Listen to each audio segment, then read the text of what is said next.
Hi guys, it is a gorgeous winter night here in the former paradise of South Austin, Texas on this chilly Monday night, January 29th, 2018.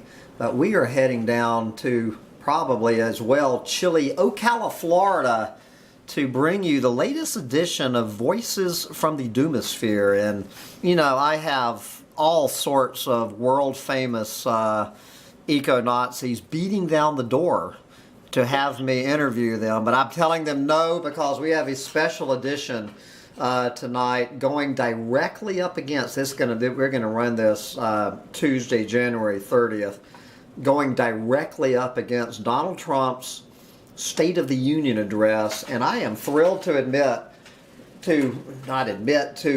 introduce someone I just met a few nights ago, my very last night in my very last night in the state of Florida. I got together with Alert Tribes member Sandy Kay. We have two sister Sandys. Sandy Kay is like the southern version of Sister Sandy from New York. So we've got two Sandys now. Just so you understand, this is the southern version. This is Georgia girl Sandy Kay, and good Lord, this woman has a story. All I know is she dropped into this. She is a former clueless moron, just going about her daily life in TV and commercials or whatever she was up to for years, and somehow started falling down into all sorts of rabbit holes. And so she's going to tell us a little bit about that. She's not going to spend an hour. She's going to spend 5 minutes telling us. Sandy Kay from Marietta, Georgia, I want you to say hi to the tribe and tell us all how a nice southern girl like you fell into a rabbit hole like this. Take it away, Sandy. Well, I don't know how nice I am, especially these days. But thank you, Hambone, and I'm glad to be here for the Humpty Dumpty tribe. All right, you're making history, girl. I love the analogy with the northern sister Sandy and the southern sister Sandy. That's fantastic. And what was the question? The question is, and how did a nice southern girl like you go from being a clueless moron, just being a regular old American doing what she's doing with her life? How did you get down this eco-Nazi rabbit hole? What the hell happened to you? Probably similar to the path many of us have been on and can relate to. I would think I was brought up in a very traditional, all-American, Southern Bible Belt cultural, social, familial setting. And I had some questions going on in my little head when I was probably a preteen, but it takes a long time in a setting like that to, venture out of your head with it. And as I grew older, I just kept seeing things more different than the people around me were seeing them, and I recognized that. As long as I can remember, I sort of came into this as, I guess you would call it, eco-Nazi environmentalist, seeing a lot of things going wrong around us on a global scale. And I think no matter what... But what year are we talking about? What year did you start pulling your head out of your ass, would you say? Way back or just fairly recently? Well, the environmental issues were just with me as long as I can remember, since I was a child. But to get my head out of my ass, that was a slow, fragmented process. But I would say, in my 20s, and then it progressed from there. As far as any real rabbit holes that we fell in, probably the last 8 to 10 years, progressively turned a big corner there. And that's what I was going to say. I think that people come from all kinds of avenues into where we are sitting here today as a tribe, whether it's political, environmental, whatever grabbed your attention. Once that you're plugged into an issue, everything's so matrixed together that you're eventually going to fall into these other rabbit holes next door. Everything leads to something else. It's all woven together. And that's the best way I could describe what happened to me. I had no idea what I was in for as I started digging around a little bit. So you uncover, lift one rock up after another. So, And, can we tell how old you are now? yeah, I'm in my 56th year, I like to say, because So you're double nickel. You're 55. yeah, I'm 55 as of a few months ago. So I'm in my 56th year now. So you started getting an idea back in your 20s that things were a little bit amiss, but you really started getting down in what we call the rabbit hole about 8 or 9 years ago. Did I hear you say? To the significant, if you look at different levels of things in your life and where your energy and attention is going, it came in fragments until one day I realized what I was in. Was there one particular defining moment that you said, "Fuck, this is worse than I ever thought"? Yes, I'm sure there was. I wish I had a better answer. I know that there was. If I could define, when you get into what the government really is about, the shadow government behind the government, when you come up you're mixed up in this cultural indoctrination, and I think that's something you and I will get into before this is over tonight, is the discovery phase of this hell and what it does to people psychologically, which varies, but some people take a harder hit than others, and it's not a fun pool to be swimming in. So we need some ammo, we need some coping skills, and I had to go through a lot of that myself. I've been through what I refer to as the discovery phase, and the discovery phase can have a handful of chapters in it, and yes, as you indicated, there's usually a turning point there somewhere. There's some big corner where you realize that it's just so big and it's so broad and it's so deep and wide that you have to start examining the parts of your life that you at the time maybe were still living in the matrix, still living a large chunk of your life as a clueless fucking moron, and the day comes that has to end and you have to face what comes with that choice and that reality. Now, I don't hear anything. What you're saying now, or the conversation that we had a few nights ago. Now, of course, with my story, this is your rant. Did you do anything at all? I mean, a big part of my initial earth-shattering was getting into Terence McKenna and getting into mushrooms and San Pedro cactus and ayahuasca and all of that stuff. Did you ever go down that road and to really shatter your worldview, or you've never really pursued that? I have never really pursued that to this date. But I think the path that I could reiterate for you is, as I said, but because of my environmental interest and the tentacles associated with that, and I was interested in, what's the heck with all this ufology and all, all of that esoteric stuff. I was always very interested and curious about what's going on here with that. So I ended up, I spent a considerable amount of my life listening to Art Bell on Coast to Coast. Good on Coast to Coast, oh yeah. Good on Coast to Coast. I spent about a year listening to Art Bell every night. And then that segued into about a year of taking in Mr. Alex Jones. You lasted a year. I lasted about a year with Alex. Yeah, and I learned a lot from these endeavors, but there is... And I think people could benefit from recognizing this for themselves at times. There's a time to move on. There's a time to take what you got from that and discern what you don't need from that and move on and graduate, to the next phase of these things. But so I went from Art Bell to Alex Jones to somewhere in there we got this thing called internet and Facebook and social media, and so then you jump on in that pool, and it's 18. And you end up with Hambone Littletail. I with Art Bell and Alex Jones being my opening act, I'm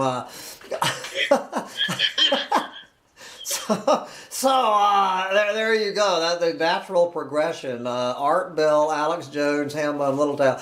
So how did you find Humpty Dumpty Tribe? Do you even remember when you what?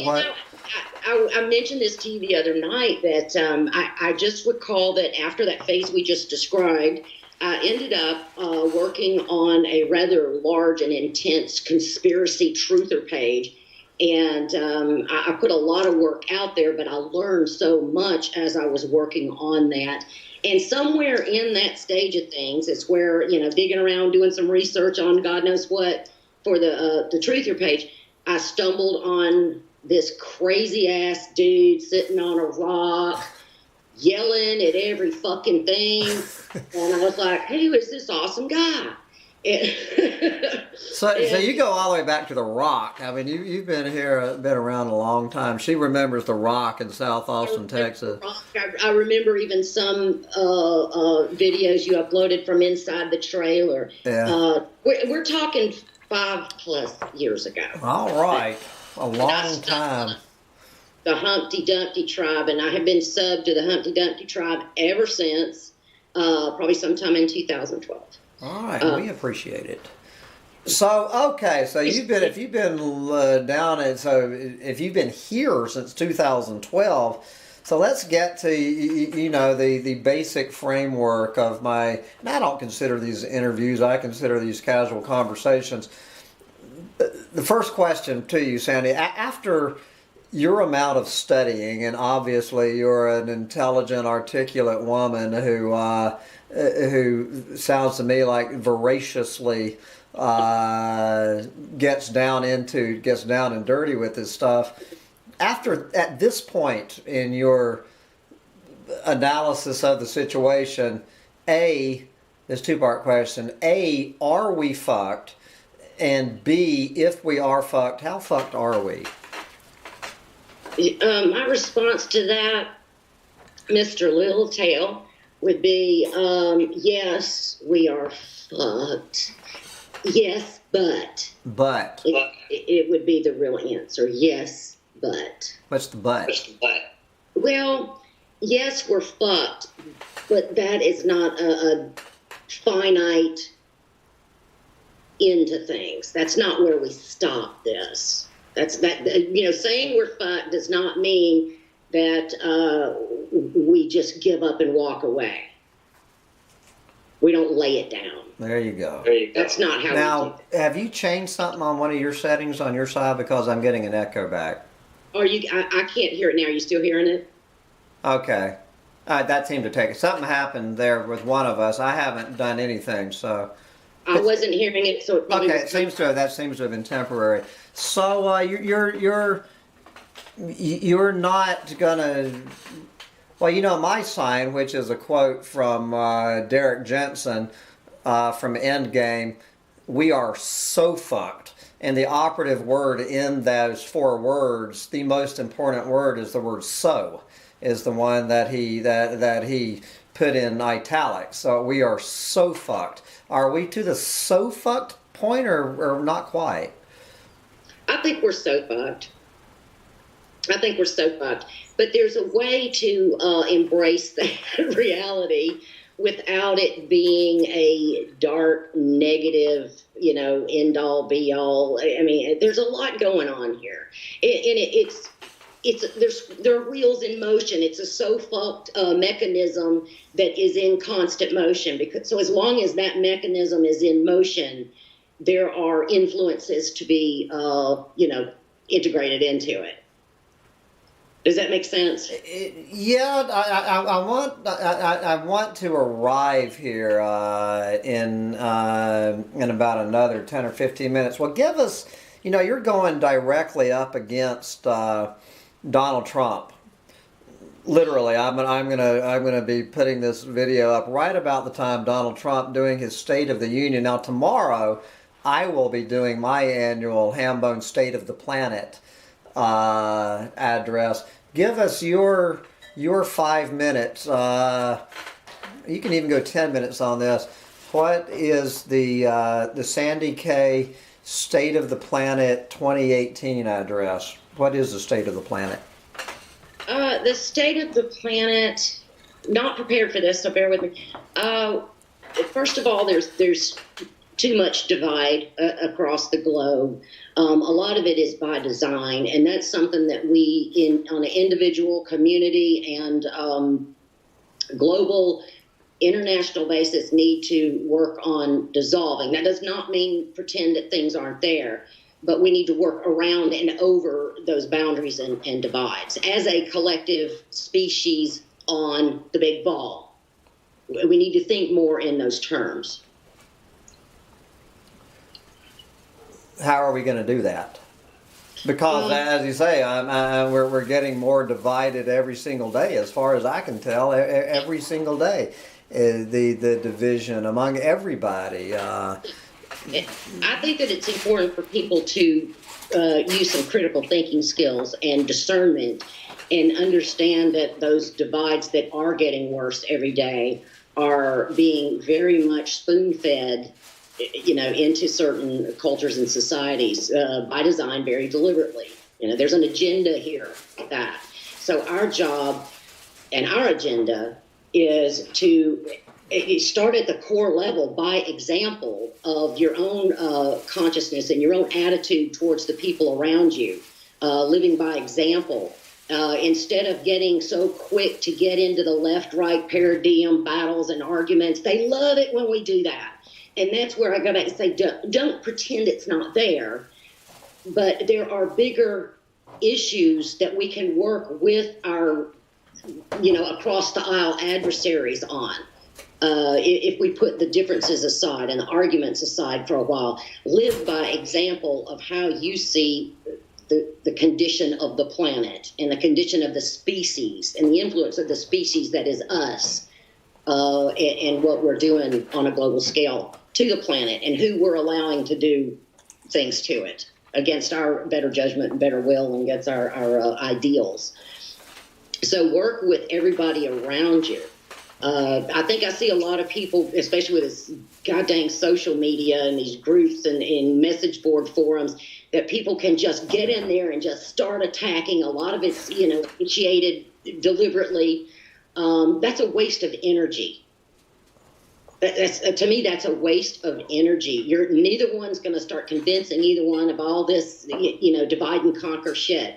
Move around that, move past that, and show by example how you plan to do your part here and why. And people will see that and pick up on that. You'll plant seeds out there. You're not going to win every battle you get into over it. And people ask you why you live your weird life this way or that way, or make these bizarre choices that make no sense to them. Don't get in an argument about it with them. Don't shove it down their throat. You're just going to send them away. You're just going to be the tinfoil hat wearer, the weirdo, and they're just going to go on with their bullshit, clueless fucking moron life. What you do is calmly explain to them why you think the way you do. Just plant a seed. Don't shove it down their throat. They're not going to accept that. Plant a seed, let them walk away. Because there will be other seeds that they stumble on, and eventually that's going to grow into something. I've seen it happen.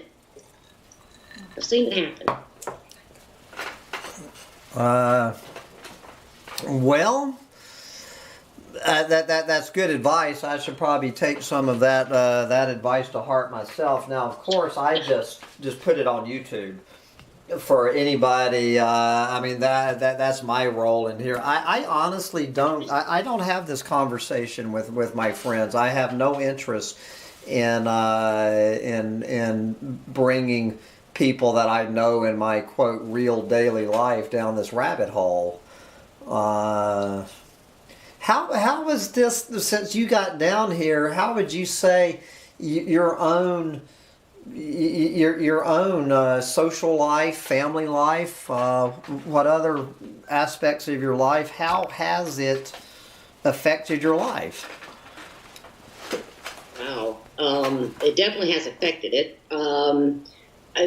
Probably similar to a lot of us. I've gone through the phase where I needed to, and again, this goes back to that discovery phase where you're learning just how deep the shit goes. and you want to jump on a soapbox, and you want everybody around you to understand what you now understand. And then there's the shock factor when they don't accept it. You know, I've sent links and links and links to family members, you know, about fiat currency and all the things that I was learning back then a few years ago, and it's crickets. It's just crickets. There's like, how can you even look at that and not have a question, a comment, a response, nothing? There comes a point where you start picking your battles. And that goes back to what I said a few minutes ago with certain people like that. If it's family members, and you just, and I've seen this go on a lot too, in the truther movement, people have destroyed their family relationships over this. It's not worth it. Stop fighting. Stop shoving it on those people. Just live by your own example. They'll start looking at you sideways and a little curious, and start thinking twice about, you know, what they do know of your ideals about this and your purpose in it, and leave it at that. You know, it'll get to the people that are receptive to it on whatever level they're going to receive it. But don't destroy your family life. Don't destroy your social life. Everybody has to find their own comfort zone. A lot of people are not comfortable alone and isolated, and that's where a lot of us end up eventually. Tell me about that, girl. But there's a whole psychological way to cope with that. But everybody's wired different. I love solitude. I love being alone. I don't have this whole lonely thing going on, but a lot of people that are distracted by the thought of being alone, to the point that that's what drives them is figuring out how to not be alone, whether it's friends, partners, romance, whatever. A lot of that is indoctrinated into people too. And I'm not knocking it. There's wonderful marriages, wonderful families out there. I'm happy for these people to have that. But if it's a need thing that's driving you because there's something missing in your own independence of being, then this gets to something I was going to bring up, at some point in our conversation. Bring it on up. Okay. About how to cope with the condition of the planet and the condition of our world around us as an individual. And this just segues me right into that. Is that how we fight back about this? What we do about this as an individual is starting right there as a friggin' individual.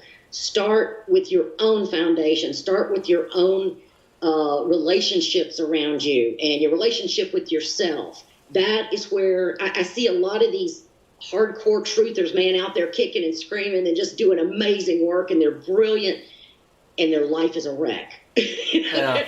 Their health is a wreck. Their psychological, mental, emotional health is a wreck because they don't have that solid foundation of self and okayness and happy and balance. So I would suggest that is start right at home.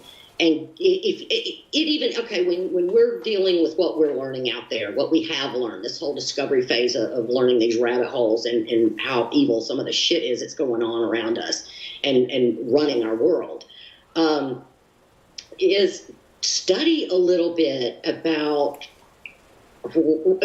personality disorders. Study a little bit about narcissistic personality disorders and psychopaths and sociopaths, and you will start to learn about some of the people close around you, whether it's coworkers, employers, family members, who are influencing you in a very negative way. And sometimes it's very covert, and sometimes you don't understand where all this negativity, but it's you're absorbing it all. Get rid of all that. Learn how to deal with that in your own little sphere first. And I think that builds a good, safe foundation for you to take a healthy stance on the bigger picture and how you want to work with the bigger picture out there and how you want to influence things on a bigger scale. Does that make sense? Yeah, it sounds like a good program, but actually putting what you just said into practice, how does that look on a daily basis? How does that look on a daily basis as far as your give us your day? Just from day-to-day living, how much time of your day would you say do you spend still? I mean, it's a never-ending discovery stage. I mean, things are speeding up so quick. I mean, it's just as I call it, this tsunami of shit that's building here in 2018. Just trying to just to barely stay up with this speeding up tidal wave heading our way can eat your whole day. How much time do you actually spend on what you call the discovery stage before you reach that you just get maxed out and say, I've got to shut this damn computer down and you know? Yeah, that happens to me regularly. I've accepted that as a regular cycle in my day-to-day life. I probably, like a lot of us, got baptized in fire a couple of times, before I decided, you know what, I'm not going to last long like this. I'm not going to, the longevity's not going to be there. I mean, there's times that the depression of it all just caves in on you so bad you can't even function. And when you are depressed and when you're struggling with so much negativity that you have to digest every single day on such a large scale, you can only sustain that so long before you're either just going to fall off a cliff. And my big question to myself is, if you keep circling that fucking drain and you don't do something about it and you don't build that foundation you need, that's where that difference comes in, is that with that foundation being intact. If you keep circling that drain, what good are you to the Humpty Dumpty tribe? What good are you going to do to make a difference in this shitstorm tsunami that's going on? So if you want to be a part of improving that, a part of doing something, first of all, you start with your own little day-to-day decisions and choices and lifestyle. And it matters. It seems like when you recycle that one little hard piece of plastic, it doesn't even exist in the big world of toxic pollution that's going on, and abuse and materialism and waste and consumerism. Oh, God. But the way I look at that, I'm digressing a little bit, the way that I look at that when I think, I try so hard to save and this and that and recycle and upcycle and make sure my carbon footprint is, why am I even bothering with this? That can get very depressing because you feel like you're invisible, you're nothing, you're not making a dent. Well, you do that, you get your damn solar panels, your electric car, your vegan lifestyle, and then you turn on the damn mainstream media news. And you just look at China and India, as I was saying today. I was talking about China, saying if everyone else on the fucking planet died tomorrow, China, with no help. And then you could say in 5 years, you'll be able to say if China dies, if India is still around. What can you do in Ocala, Florida? What can I do in Austin, Texas with recycling and whatnot? When you look at this juggernaut that is building, it just when you feel a sense of futile, being futile. The way that I frame that is, I think what matters to me is how I lived while I was here. What matters to me is when I'm done with this godforsaken thing we live in. I go knowing that I do it for me. I do it for my foundation that we're building. That's why. So vote with your wallet, for the love of God. Every time that you go out shopping and you need to feed yourself and you need to take care of your homestead or whatever you're doing, start right there. If you're kicking and screaming in the truth or moving all over Facebook groups and argument forums and you're whatever, Alex Jones stuff, if you're immersed in that, and yet you're trashing the planet and trashing your body the whole time you're doing that, things are way out of balance. Build the foundation at home. When you go out and shop, vote with your wallet every single time. Things are getting so much better out there as far as making food choices. When you stop buying GMO, when you spend $1 more to buy a jar of organic salsa versus GMO crap, that vote every single time. Don't think that it isn't. Now, I'm going to admit this publicly. You're good at that. I just it all started with those damn crystal hamburgers. I've been a backsliding to eco-Nazi ever since those fucking crystal hamburgers. I just voted $5 on a Walmart chicken from a factory farm. I just consumed for my dinner tonight a $5 chicken that I picked up at Walmart. And been there, done that. Don't be a purist. You can be a purist. My hat's off to for the purist out there, the militant vegans. Okay, but like I stole that term from you. We're not going to get into that conversation. No. Okay. But when you vote with your wallet, you're voting obviously with everything you don't buy just as much as what you do. So these little things, guys, these little day-to-day lifestyle choices makes a difference in your own life, in your own time and space and air that you breathed and took up here on this planet. Make that matter. Start right there with those little things. Start with those little shopping trips. You can change just little things, and some things seem a little inconvenient because we've gotten so used to our conveniences. It's the culture we live in, for crying out loud. Oh, yeah. Make a choice to step back from that. And if it's a little awkward, at first, it's a little inconvenient to do things this way or that way, get over it. It'll become nothing but a knee-jerk second instinct the way you do things once you change them.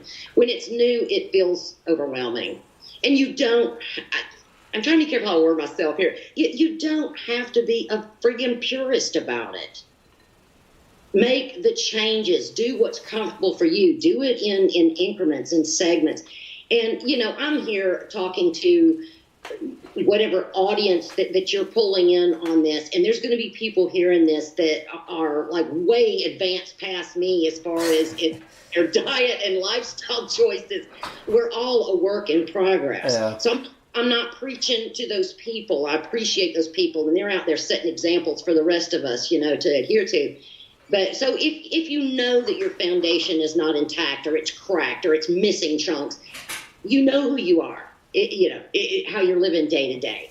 Clean up the relationships around you. Clean up the toxicity in relationships, in people, in anything that's coming into your life that is adding negativity to your day, to your week, to your year, to your life.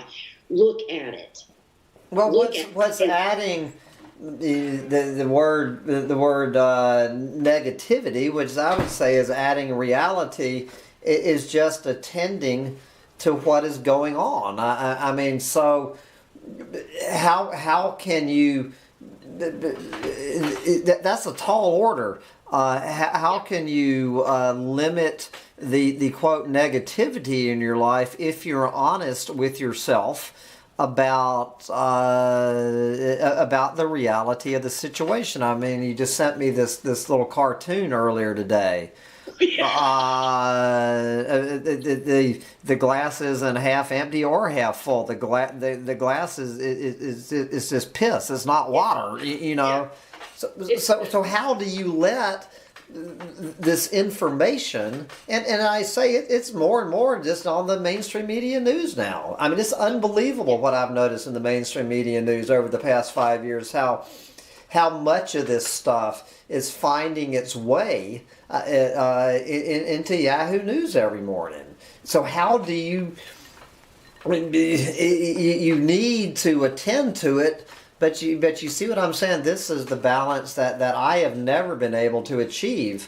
How can you attend to this without becoming, my question in every one of these interviews is, how can you attend to this and be honest with yourself about what we're looking at, and not end up like Michael Rupert in the Lifeboat Hour and shutting down the lifeboat and sticking a gun in your face and blowing your head and blowing your brains out.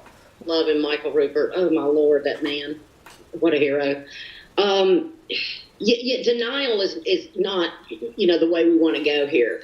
You acknowledge and embrace the reality of what it's piss. Okay, you don't look at the mainstream news or even the alternative news. and say, oh, look, the glass is half full or it's half empty. No, the glass has piss in it. That meme that I sent you was a description of realist. That was the name of that little cartoon meme, was real. Be a realist. How do you assimilate all this negativity? How do you find, and this is the key word to me, is balance.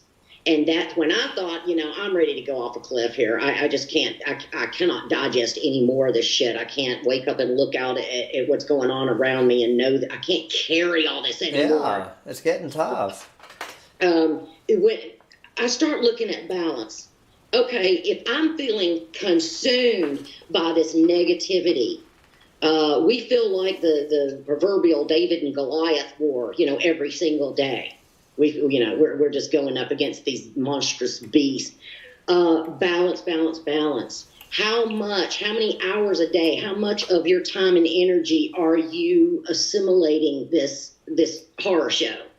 Where is the balance with what you love and enjoy about being a meat suit here? If you're right-brained, and a lot of us are, driven to work with music, to work with art, to work with something creative, when you are doing something that gives your soul goosebumps, whether it's gardening and yard work, or whether it's painting something beautiful, or whether it's painting something ugly.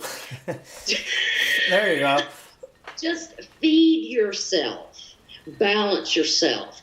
Understand what your foundation looks like when it's healthy and balanced. And so just stand back and assess the positive, negative, what's getting fed, what's not, what's getting too fed, what's getting you starved to death, that makes me a balanced whole person. And I still have to, I just cycle through this constantly, and I've accepted that. And when I do get depressed, when it does get too heavy, I struggle with health problems myself, with chronic health problems. Sometimes I just allow myself that. Sometimes I just shut down.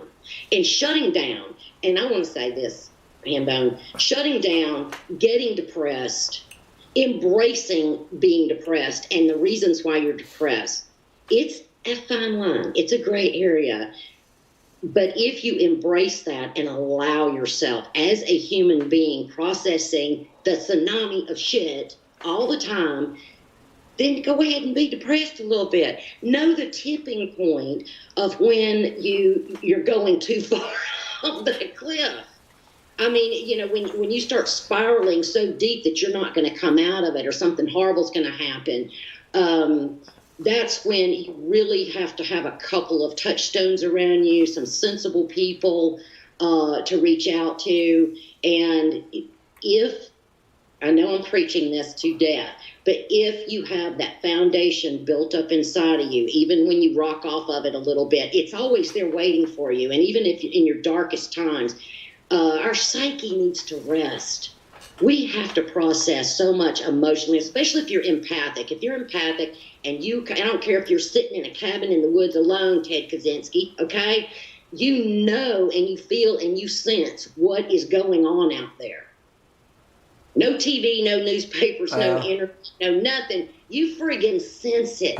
You know what the condition out there, the collective consciousness. So that's something that no matter how much you isolate yourself, it's just always there. And a lot of people are just hyper aware and hypersensitive to it. So nurture yourself. Learn to understand the negative factors in your life, in your day-to-day life, people, situations, circumstances. If you really hate your job, if it's eating your soul out, give it some good, hard, heartfelt thought and do something about it. Like, walk away from it. That's what I did. Yeah. Walk away from it and live on a rock in the middle of the creek. That's what I did. I don't know if it's worked out for the best for me or not. No, Bon, I think that segues into a whole nother conversation that would be cool sometime. We got about 18 minutes, so go ahead and segue. I'm just letting you run with this, girl. Try to do a condensed version. Those of us in these rabbit holes here, what I see and what I have observed in my work in the truther movement, is how people react and cope or not with this. My hat's off to you, Hambone. Oh my gosh. I mean, to wake up to all that, it takes so much gonads to just, it's one thing to think about it or talk about it, but for somebody to literally make that turning point and do it like you did. And I know you're still going through adjustment periods of what do I do now? You know, how do I do this? A lot of people are. But my point is, I see people get where we are, and either they don't have a plan of how to shift their life from what they thought life was about to what they now know life is about. What the hell do I do with this? And how do I eat and live in this thing that I can't have anything to do with anymore? This thing being, you know, the system. And a lot of them end up with substance abuse. So there's a lot of alcohol and drug abuse, which is perfectly well understandable how, you know, some people end up This on is that the bottom of my second margarita that we're...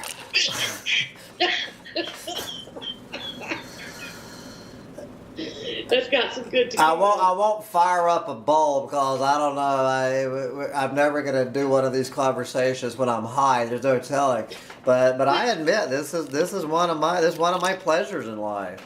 But I'm glad you brought that up, because that's kind of where I wanted to go with this, is like understanding the difference between, you know, recreational use and casual use versus a deeper level of things, a total escape mechanism that's keeping you from pulling yourself together and deciding how to live outside the system, having a plan, building that foundation. You are the only person, or maybe some people close around, and I'm not saying you, but I'm generalizing, that know when you're at that tipping point. So there's a safe zone in there. I'm not saying, you know, don't use your substances to enjoy life a little more and to cope with it a little more, but there's a tipping point there. So I see people go down that road to the point of no return, and it's so sad because there's so many wonderful, highly intelligent, brilliant people who are just lost down that path, and it is really hard to come back from. Or people, you know, fall somewhere in the middle, or they crawl out in the woods and nobody ever sees or hears from them again. Tensky, but it's like that's you know, these are all choices. I don't know if I would say they're all valid choices, but I'm not going to preach about anyone making any of those choices. We're all doing what we can to react to this. It's about helping the masses, the tribe, the community as a whole. Some people are going to need some more coping skills and guidance, you know, through this. There's just these different paths that people choose to cope with it. Some of them keep one foot in the system, you know, they keep their house and their mortgage and their family life, and you know, some people can do that. Some people, it drives them nuts. You know, it starts eating at their soul, but yet they're still doing it, so it's going to continue to eat at their soul. So everybody has to assess themselves, look at your own personality strengths and weaknesses.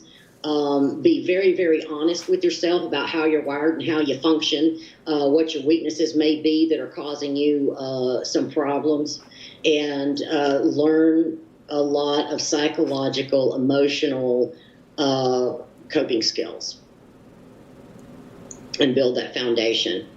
Find that balance in your life when you can sense that it's out of balance. And once you work on these things in whatever way that works for you, it does become a lot easier, because it becomes like a familiar friend, you know. So when you veered off of it, which I do all the time myself, this is why I'm preaching this.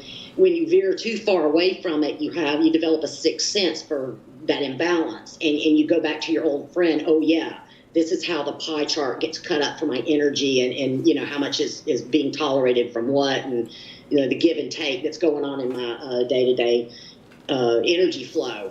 So I think that's really important for everybody to kind of custom cater that to how it fits into them and their life and their world and their circumstances.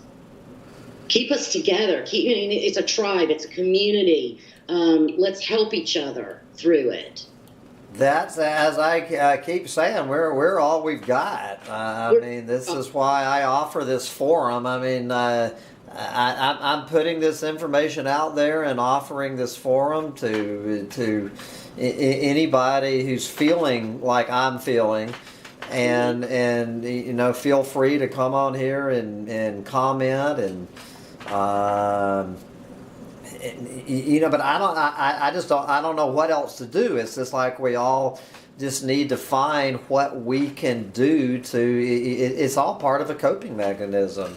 And so we're all doing what we can do.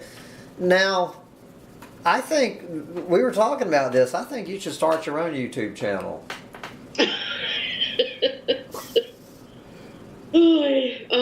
I've considered it. You know, I may toy around with it a little bit. I need to make room in my life by getting some things off my plate and completed and finished. That I feel like I would feel like I had the time and energy to do it properly.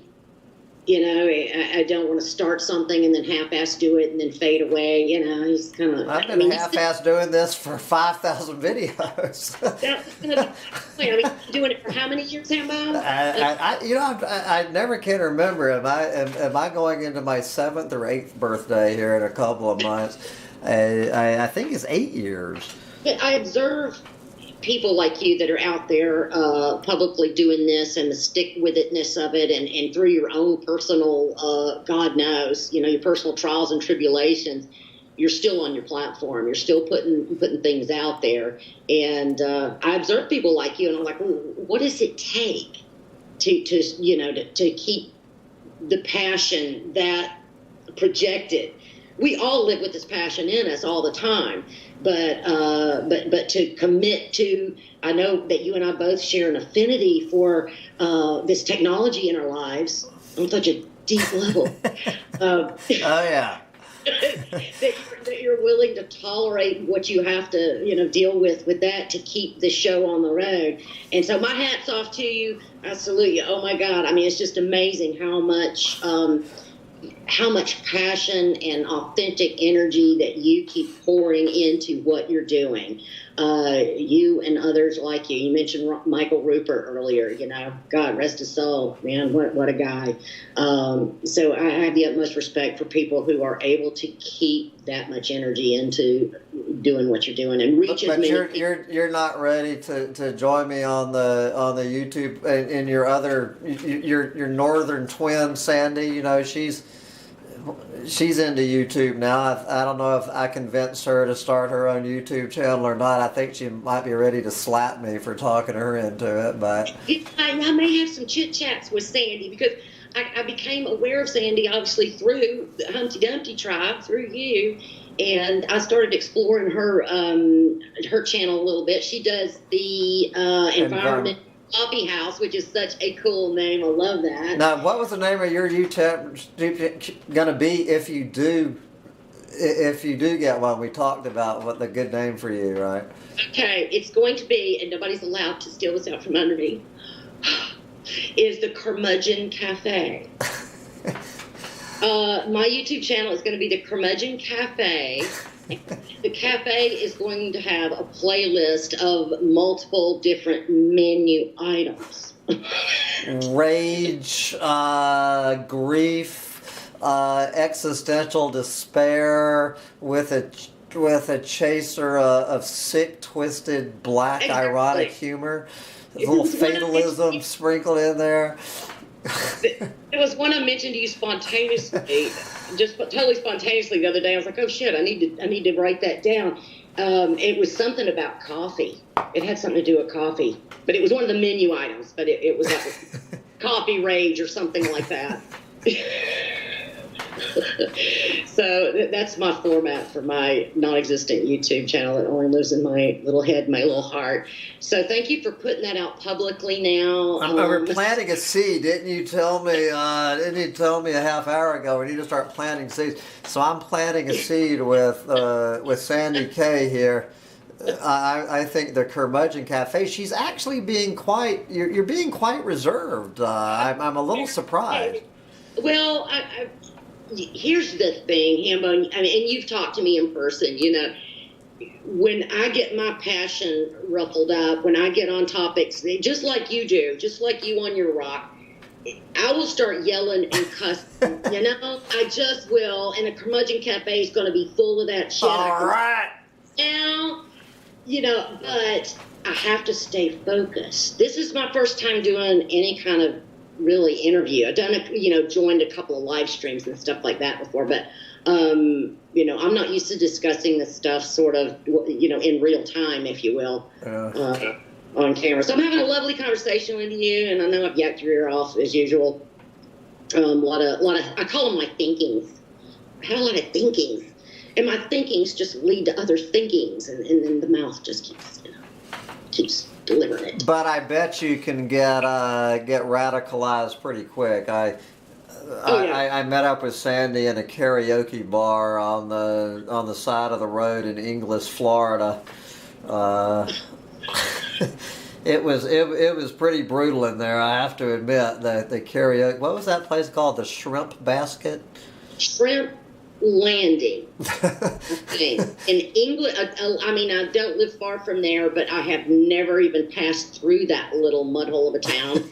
You got a speeding ticket in Texas on the way here. I got a heinous speeding ticket on the way, 4 miles from leaving Hambone at dinner. Got a $253 speeding ticket on a dark, open country road. My fault, really. I was kicking it home. I really was. I didn't mean to be speeding, but it was pretty bad. Man, dealing with those tickets and all that shit. I'm still dealing with that ticket that I got a month. I just got this package of crap from the Texas State Police in the mail today, man. So I'm still dealing with that shit. I went out through that experience. I haven't called him yet. I've got to call the clerk of court or whatever here in this county. Was a very nice officer, and he was nice. He was our age, He acknowledged that that we're all from the same generation here. He was super nice, and I was just funny and cracking jokes with him. I was totally guilty of everything, so I just didn't even argue with him.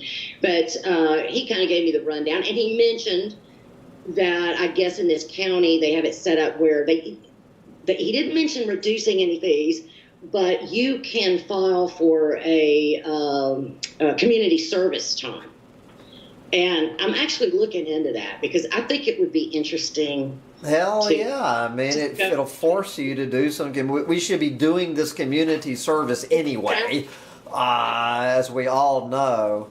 That's something that's been heavy on my mind for a while, too. As you know, I'm renovating my house and have been for a long time. I'm trying to get that finished so that I have time and energy to apply myself to other things. And one of which was, to be more of service to others in some capacity. So that's been on my mind, and this is kind of, my segue. So it's kind of interesting. The global police state has perhaps set another wheel in motion that you're going to end up being involved in your own community. I'm telling you, as soon as it came out of his, that's exactly how I looked at it. I was like, the universe is, okay, we're cool, let's do this. So, me, 56 years old, I'm going to go do my community service next to God knows who else doing their community service. Have you picked a place like a animal wildlife rescue center or a recycling center or That's what I have to call them about and find out what they'll offer me as options for that, and pick something cool and fun. But speaking of the recycling, Hambone, if we have still a minute or two, you can cut me off anytime, you know that. We're closing in. Okay, today, for example, this is something that happened today about recycling and environmental issues and doing your own thing in your own community, as well as globally. I went to my local, I canceled my private contractor for sanitation pickup and all that crap. Let me back up.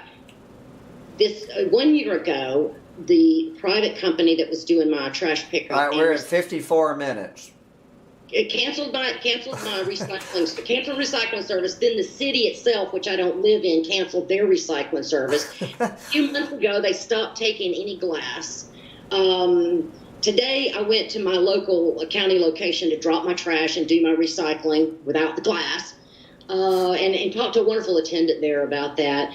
and just kind of started addressing some issues about the location of the center and why they stopped doing that. They stopped taking glass in the entire county because he quote, they can't find a vendor to take recycled glass. So anyway, we need to follow up on things like that right here in our home bags. Yeah.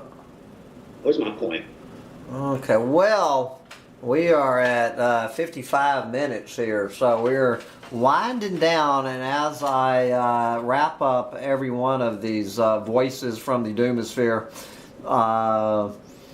chats, okay, give us your, so let's say instead of talking to Hambone Littletail, you're on network TV and you have a 60-second soundbite to get your message to the clueless morons out there in TV land. Give us your, as Donald Trump is giving his unadulterated horseshit speech tomorrow night, let's hear your 60-second takeaway to the planet. My takeaway to the planet here on Humpty Dumpty Tribe TV is, and thank you, Hambone, for our jabbering. We get cut off, but thank you so much for having me on here. Is community, guys. Community. I don't care which side of the aisle they're on.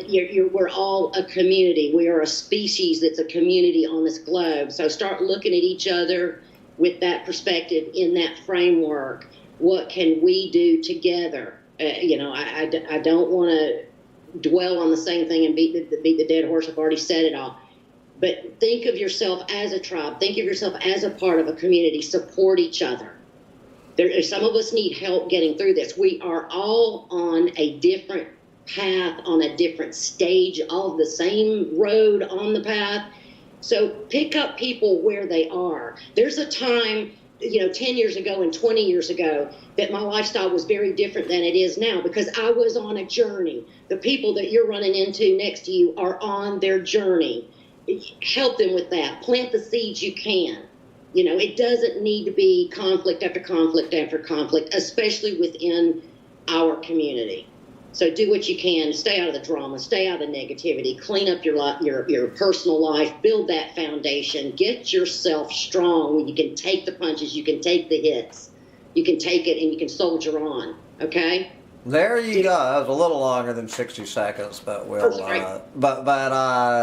is no editing of this. So anyway, as the clock winds down, I am going to head out and play some music with my clueless, lovable friends on this beautiful night.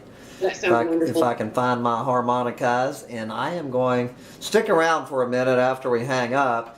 But okay.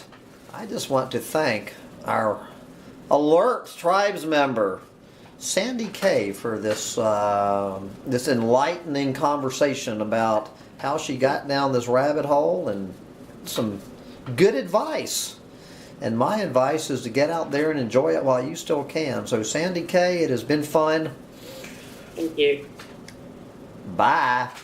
Thanks, guys. Bye, guys. I will be back tomorrow with my Hambone State of the Planet address when I figure it out.